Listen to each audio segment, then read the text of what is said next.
Iran আর যুক্তরাষ্ট্র যুদ্ধ চলছে।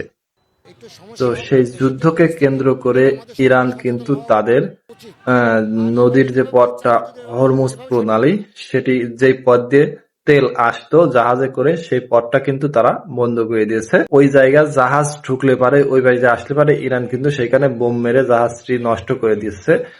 যার কারণে মধ্যপ্রাচ্যে তেলের বিভিন্ন জায়গায় সংকট দেখা যাচ্ছে, বিভিন্ন দেশে সংকট দেখা দিচ্ছে। বাংলাদেশেও কিন্তু তেলের সংকট এখনো দেখা দেয় নাই, দেখা দিতে পারে এরকম একটু নিউজ প্রচার হচ্ছে।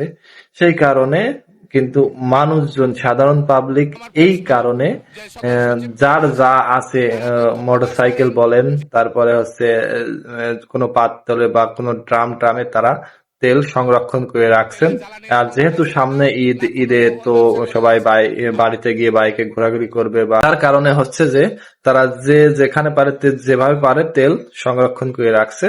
এই কারণে বিভিন্ন পাম্পগুলোতে আসলে তেলের সংকট দেখা যাচ্ছে। মূলত তেলের সংকট এখনো বাংলাদেশে তৈরি হয় নাই। যা তেল আছে বাংলাদেশে মিনিমাম 1 মাস চলে যাবে, কিন্তু পাবলিকের এই অতিরিক্ত তেল খরচের কারণে কিন্তু দেশে তেলের সংকট দেখা দেবে। আপনারা কুষ্টিয়ার একটা চিত্র দেখতে পাচ্ছেন যে কুষ্টিয়া পাম্পে কিন্তু বৃহৎ আকারে 5 মাইল ধরে লাইন লেগে গেছে তেল পাম্পে।